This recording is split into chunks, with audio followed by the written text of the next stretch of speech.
Stress. I think we all know what the word means, but do we always know when we are experiencing it? I know that I sometimes can tell when I'm stressed. Other times my body will tell me I'm stressed by having fever blisters erupt or my body feeling anxious and out of sorts. There are multiple ways of dealing with stress, but the best idea is to put practices in place that help with handling our day-to-day stress and not letting it get out of hand. This morning, I will be sharing with you some of those practices. You may then design your own de-stressing techniques. Our first reading this morning is from the American Psychological Association. Stressful experiences are a normal part of life, and the stress response is a survival mechanism that primes us to respond to threats. Some stress is positive. Imagine standing in front of a crowd to give a speech and hitting it out of the park. Stressful? Certainly, but also challenging and satisfying. But when a stressor is negative and can't be fought off or avoided, such as layoffs at work, or a loved one's medical crisis, or when the experience of stress becomes chronic, our biological responses to stress can impair our physical and mental health. The Mayo Clinic provides our second reading, along with the chart that is on the screen. Stress symptoms can affect your body, your thoughts and feelings, and your behavior. Knowing common stress symptoms can help you manage them. Stress that's not dealt with can lead to many health problems, such as high blood pressure, heart disease, stroke, obesity, and diabetes. The chart on the screen reads in columns. The first column is how stress affects your body. The second column is how stress affects your mood. And the third column is how stress affects your behavior.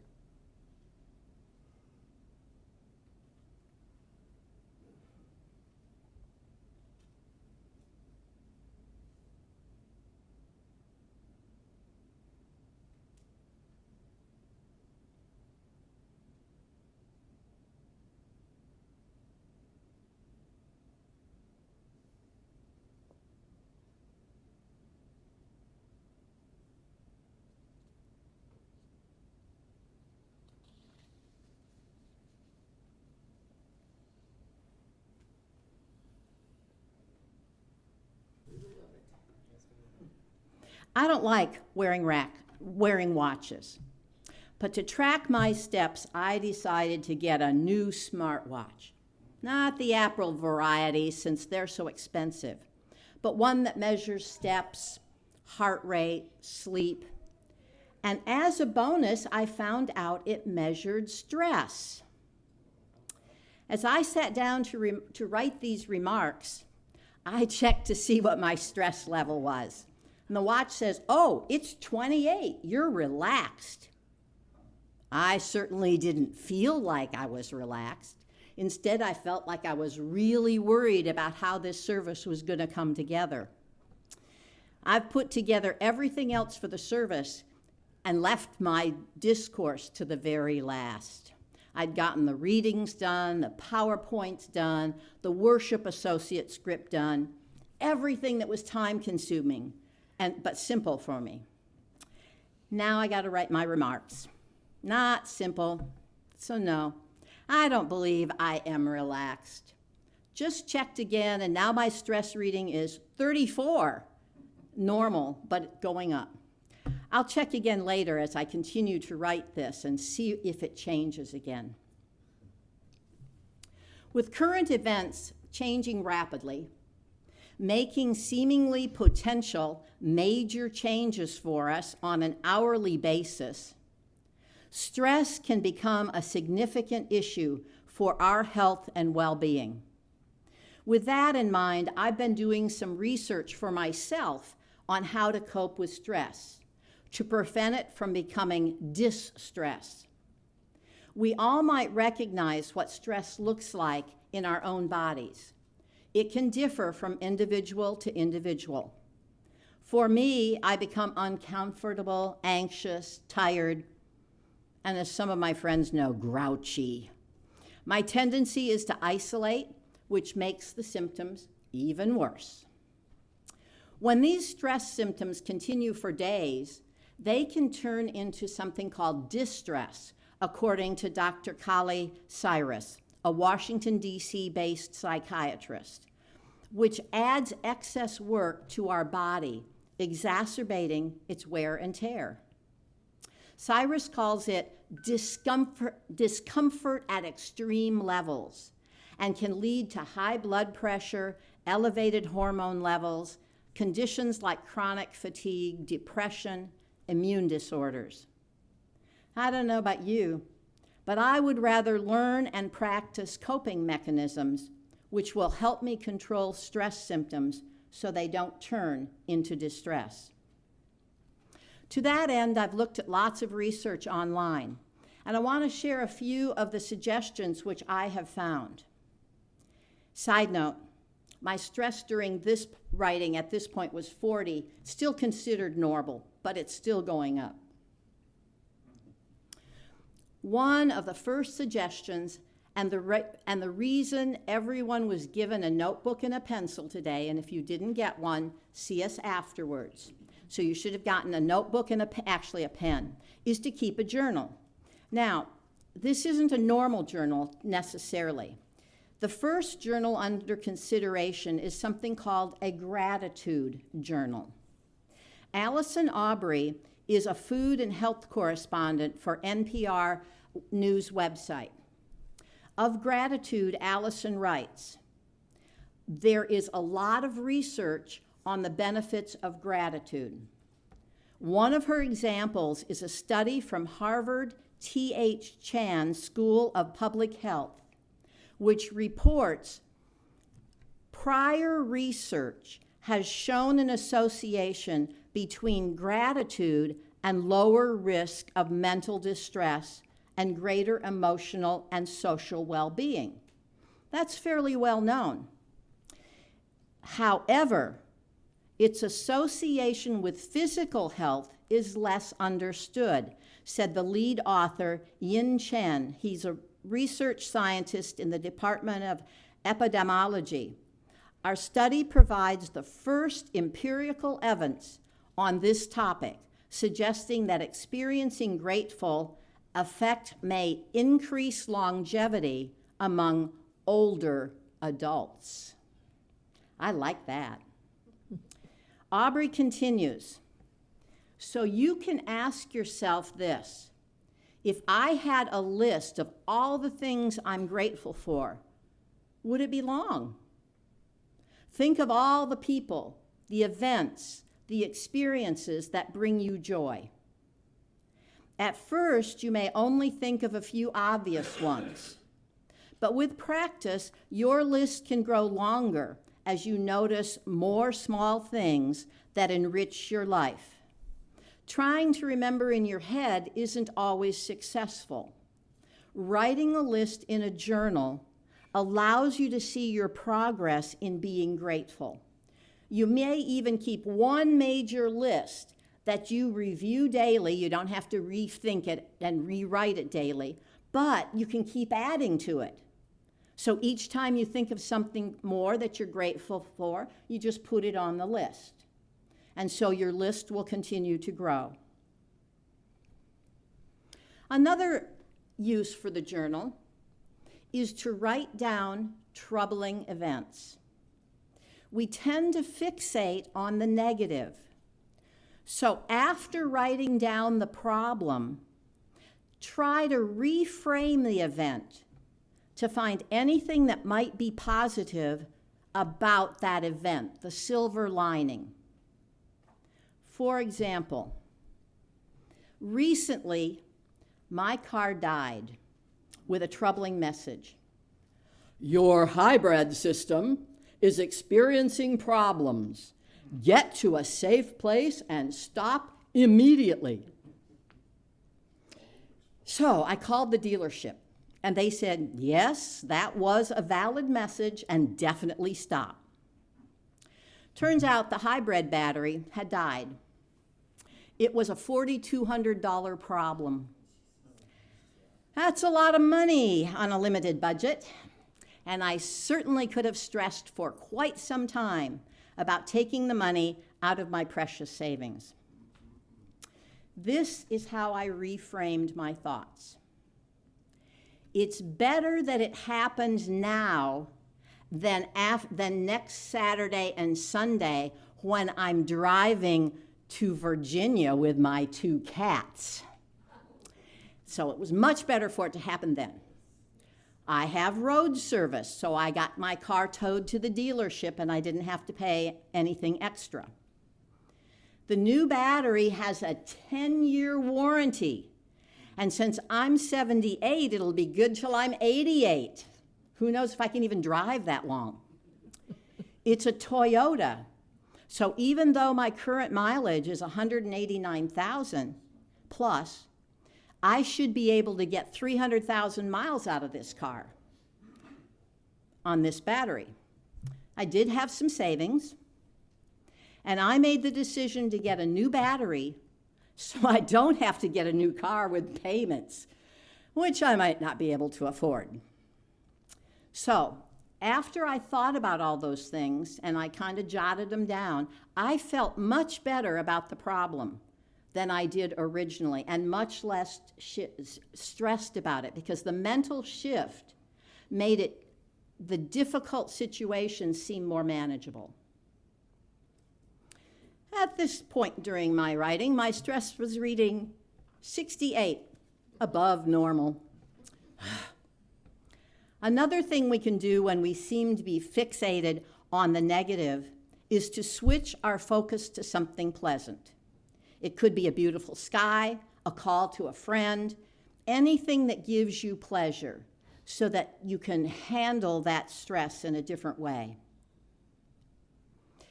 Creating a morning and/or an evening ritual which focuses on small pleasures can be a rewarding beginning or ending to the day.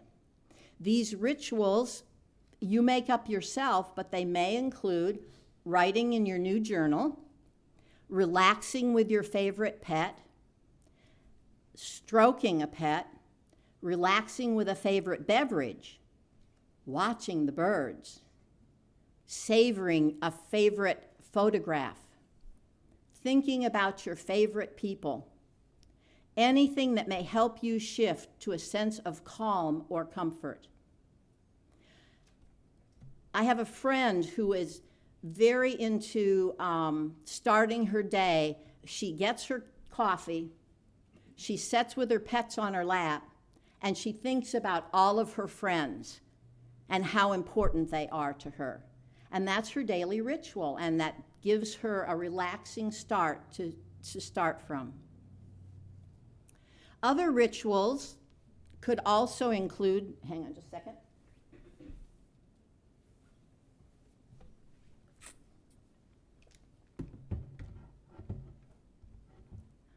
Mindfulness is the first one that comes to mind, mindfulness. And mindfulness may be practiced through actual meditation, or it can even be practiced through washing the dishes, walking, brushing your teeth. It involves focus on the task at hand, focus on the moment. You feel the movement in your body, you acknowledge your thoughts and let them go, you notice your breath, you want to be aware of your surroundings, and you want to focus on your senses. For example, one of my rituals now is that when I I am mindful when I am brushing my teeth. And what I do is I notice the sound of the toothbrush, because it's an electric one. I notice the feel of the brush on my teeth and on my gums. I taste and I smell the toothpaste, the temperature of the water when I rinse my mouth, my reflection in the mirror. I try to include as many of my senses as I possibly can, even if it is only for the 2 minutes each time I brush my teeth. It helps me de-stress my mind. Mindful walking is much the same as normal walking. But again, instead of listening to a book or a podcast or solving problems, you want to be aware of the sounds, the sights, the smells around you, paying attention to how your body feels as you walk. In other words, be aware of your surroundings and your body and what your mind is doing. Another technique that I found to be helpful, and just the other day I actually read this in a fiction book. They were having them, a guy was in the military and he was talking to this person about de-stressing. So it's called square breathing or box breathing. As explained by the Duke Health and Well-Being, square breathing is a powerful yet simple breathing technique designed to promote relaxation and reduce stress. It's practiced by athletes, military personnel, and everyday people alike. It involves a rhythm of inhaling, holding, and exhaling and holding. So by regulating the nervous system, box or square breathing helps calm the mind, reduce anxiety, and improve focus. So we're going to try this box breathing. You're just going to sit there where you are and you're going to relax. You can do this any place, even in your car if you're in traffic and it's really stressful. You're going to inhale through your nose to the count of 4. Your count of 4, by the way, not my count of 4. And then you're going to hold your breath for the count of 4. And then you're going to release it through your mouth to the count of 4. And then you're going to hold it out for the count of 4. So basically it looks like this. I would breathe in for 4, hold for 4, breathe out through my mouth for 4, and then hold for 4. And then I'd start the process over. I'd breathe in through my nose. And so we're going to try that. Eventually you want to get to about 4 seconds, but for now it's your own count of 4. Whatever that is, don't push it, just relax and do it. So breathe in, hold for 4, breathe out for 4, and hold for 4. And then breathe in, hold, breathe out, hold, breathe in. Going too fast, okay. Hold for 4, breathe out for 4, and hold for 4.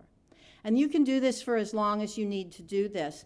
I sometimes do this when I'm having trouble going to sleep at night because it's a good thing to get my body relaxed and under less stressful situations.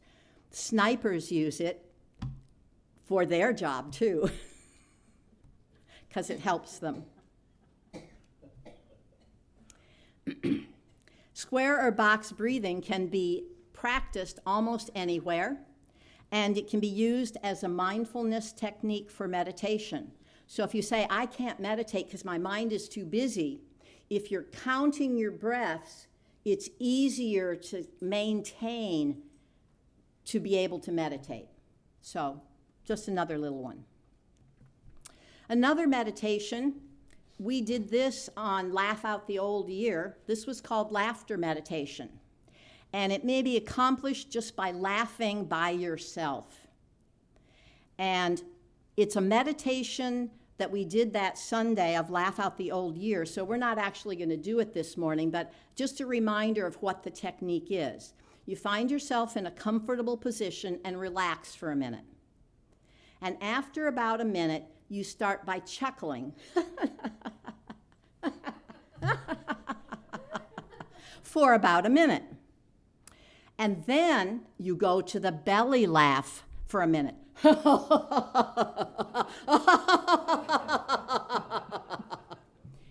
And then you follow that by relaxing and regaining your breath for another minute.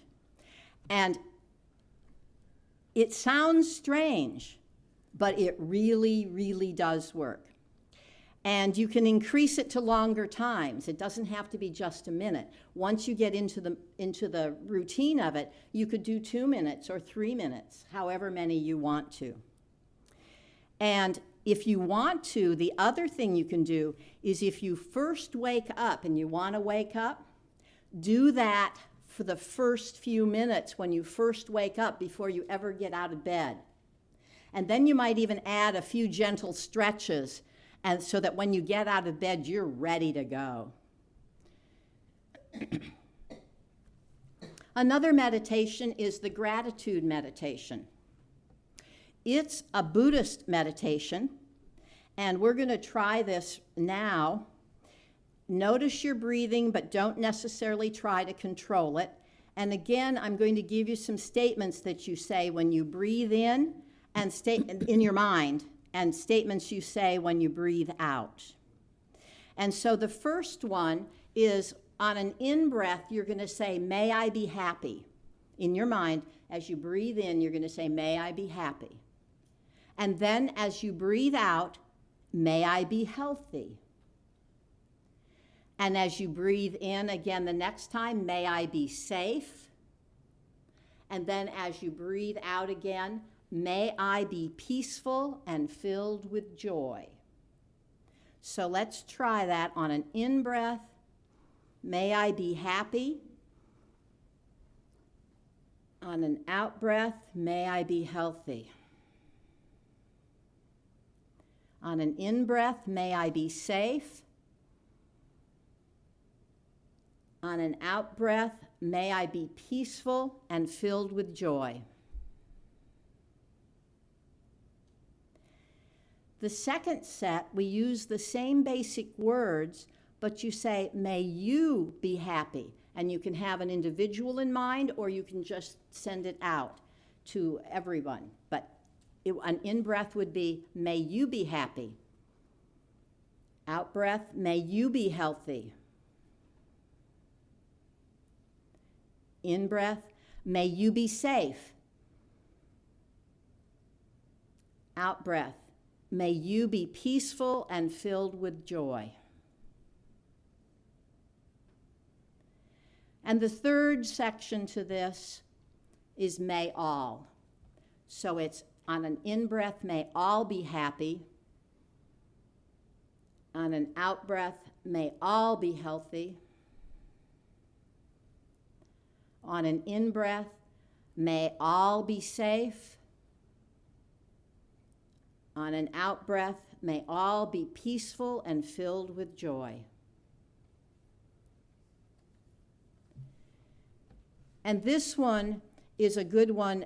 It's something that you can actually concentrate on what you're saying so your mind doesn't chatter as much. And the sayings are sent out to the universe and to yourself. Besides the morning or evening rituals, you may decide to try one of the following for stress reduction. Setting aside time for hobbies, for reading, for watching TV, not the news, sewing, wherever your passion takes you. You can spend time with friends and family, your pets, playing an instrument, singing or listening to music, keeping a sense of humor, getting enough sleep. Many of us fall short on that one. Eating a healthy, balanced diet, and staying away from mood-altering substances for the most part. I'm not going to say you have to stay away from all of it. That would be a losing proposition. Exercise is another good stress antidote. This may include walking by yourself or with friends. It may include yoga or Tai Chi, dancing, or any other activity that's movement that you find enjoyable. A key here is to make it something that gets you moving and that you enjoy. Or it may be difficult to force yourself to continue. But if you like to do it, you're more likely to. For some people, spending time in nature is a way to de-stress. Watching sunrises, sunsets, animals, birds, even people watching may be your key to relaxing. Also listen in. Is your self-talk negative? Are you your biggest critic? If that's true, you might need to learn self-compassion. Now is the time to take the compassion you would show to a friend and turn it on yourself. Some examples of this might be to take the time to do things that make you feel good. Take a lunch break when you are feeling hungry instead of putting it off, or even giving yourself a gentle hug now and then. And a final thought for this morning, in dealing with our daily stress, is to always keep hope alive. So I'm going to share this story with you about hope. This is a story of Two Frogs by Christopher Bruce. Once, two frogs were hopping through the forest when they accidentally hopped into a big churn of cream. The sides of the churn were so slick and slippery that there was no place to hold on to, so the frogs had to swim in circles to stay afloat. After a long time, one frog said, "There is no hope. We're doomed to drown in this churn." The older frog said, "Don't lose hope. Life is a circle. There are bad times and there are good times. One must endure the winter to see the spring." The young frog wasn't so sure. "You're wrong. We're going to die, I tell you." And the older frog said, "We must keep hope alive, for if hope dies, we too will die. But if we keep hope alive, we will live to see another sunrise." But the younger frog was already starting to lose hope, and he began to sink into the creamy liquid. "Keep hope alive, keep hope alive," cried the older one. Then the younger one started repeating, slowly at first, "Keep hope alive, keep hope alive, keep hope alive." The more they repeated the words, the stronger they felt. And the more strength they had, the better they could swim in circles. As they swam and swam around in circles, an amazing thing happened. They realized they weren't sinking anymore. The cream had turned to butter. The two frogs were able to hop off the butter and out of the churn. They landed on the ground just in time to see a beautiful sunrise. The older frog said to the younger one, "Remember, my son, life is a circle. Despair may last for a night, but joy comes in the morning." And the two frogs hopped away into the woods. We need to be like those frogs and keep saying to ourselves, "Keep hope alive. Keep hope alive." Love yourself enough to learn to take care of your stress, and your days will probably be more productive and enjoyable. Checking my stress level now, when I was writing this, now that the writing was nearly complete, with only editing remaining, it was down to 38 normal again. So I hope you will choose to keep hope alive and learn what is effective for you to de-stress.